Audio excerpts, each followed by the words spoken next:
안녕하세요. 법과 비유입니다. 항상 시청해 주셔서 감사합니다. 돌아가신 영가분을 위해 49제나 천도제를 지내시는데요.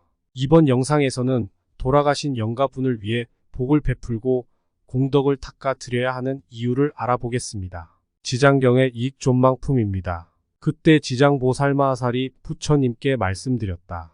세존이시여, 악을 익힌 중생들은 작은 털 끝만한 것에서부터 곧 한량 없는 데까지 악을 짓게 됩니다. 이 모든 중생들은 이와 같은 습성이 있으므로 목숨을 마치려 할 때에는 부모 권속들이 마땅히 그를 위해 복을 베풀어 앞길을 도와주어야 하나이다. 혹 깃발과 일산을 달고 유등을 태우거나 혹은 존귀한 경전을 읽기도 하며 부처님과 여러 성인의 존상 앞에서 공양을 올리며 더 나아가 부처님과 보살과 벽지불의 명호를 생각하면서 한 분 한 분의 명호를 분명히 불러 임종하는 사람의 귀에 들리게 하거나 혹은 근본식에 새겨지도록 해야 하나이다. 그렇게 하면 이 모든 중생들이 자신이 지은 악업으로 그 과보를 헤아려 보면 반드시 악도에 떨어지게 되어 있는 중생일지라도 이 권속들이 임종하는 사람을 위해 닦은 이러한 성스러운 인연공덕으로 이와 같은 많은 죄가 다 소멸되옵니다. 만약 다시 육신이 죽은 뒤 49일 안에 가족들이 널리 여러 가지 선한 일을 하게 되면 이 모든 중생들은 영원히 악취를 여의고 인간 세상이나 천상에 태어나 수승하고 묘한 즐거움을 받게 되며 현재의 권속들도 무량한 이익을 받게 되옵니다. 그러므로 제가 지금 불세종과 천용 등의 팔부신 중 사람과 사람 아닌 무리들이 함께 모인 이 자리에서 연부제 중생들에게 임종하는 날에는 산목숨을 죽이거나 악한 인연을 짓지 말고 귀신에게 예배하고 제사 지내지 말며 도깨비들에게 구하는 일을 하지 말도록 권하나이다.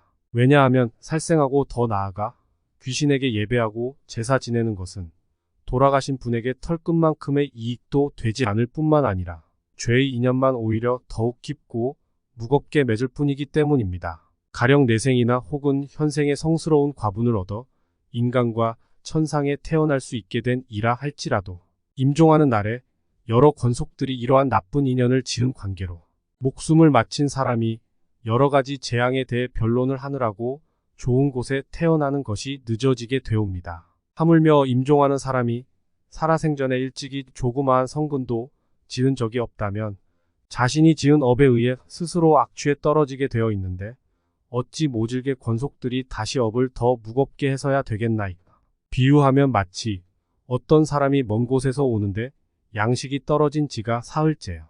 짊어진 짐이 100근이 넘는데 문득 이웃 사람을 만나서 다시 조그마한 물건이라도 더 붙인다면 이것 때문에 점점 더 피곤하고 짐은 더욱 무거워지는 것과 같나이다.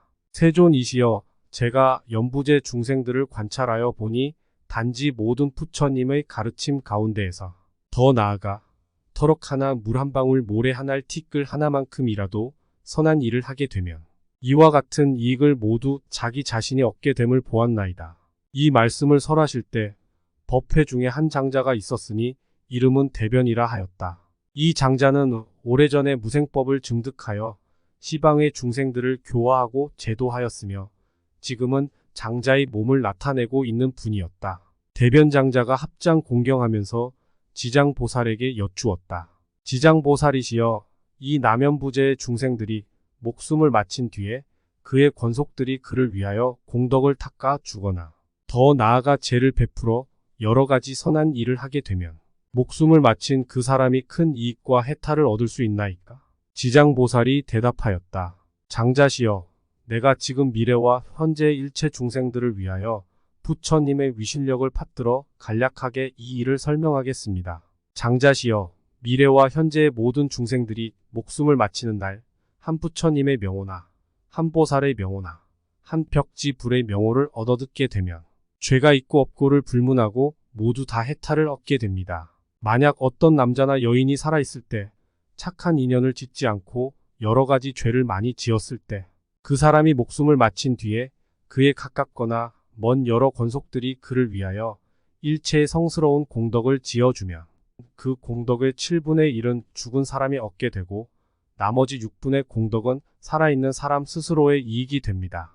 이러한 까닭으로 미래와 현재의 선남자와 선여인들은 건강할 때 스스로 닦으면 그 낱낱의 공덕을 온전히 얻게 됩니다. 무상대기가 기약 없이 닥쳐오면 어둠 속을 헤매는 혼신은 자기의 죄와 복을 알지 못하고 49일 동안 바보나 귀머거리처럼 지내다가 염라대왕 앞에서 업의 과보를 변론하고 판정을 받은 뒤에 그의 업에 따라서 새로운 생을 받게 됩니다. 앞을 예측할 수 없는 동안에 근심과 고통은 천만 가지인데 어찌 하물며 여러 곳의 악취에 떨어진다면 어찌 되겠습니까? 이 목숨을 마친 사람이 다시 태어남을 얻지 못하고 있는 49일 동안 순간순간마다 모든 권력과 권속들이 복을 지어 구원해 주기만을 간절히 바라다가 이날이 지난 뒤에는 업에 따라 과보를 받게 됩니다. 만약 이러한 죄인이 죄가 많은 중생들이라면 1100년이 지나더라도 해탈할 날이 없을 것이며 만약 이러한 죄인이 오무간의 죄를 지어 대지옥에 떨어지게 되면 천겁만겁이 지나도록 영원히 여러 가지 고통을 받을 것입니다.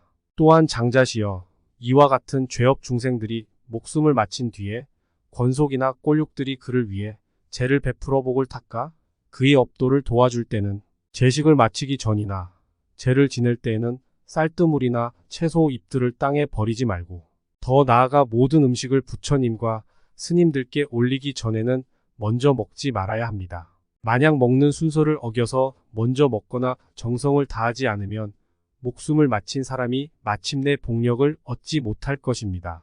반대로 만약 정성을 다하여 깨끗하게 만든 음식을 부처님과 스님들께 받들어 올리면 이 목숨을 마친 사람은 7분의 1의 공덕을 얻게 됩니다.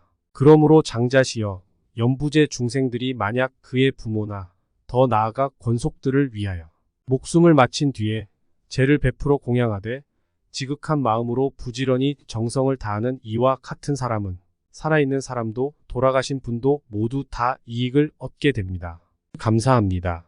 오늘은 지장경의 한 구절을 읽어보았습니다. 항상 평온하고 행복하기를 바랍니다.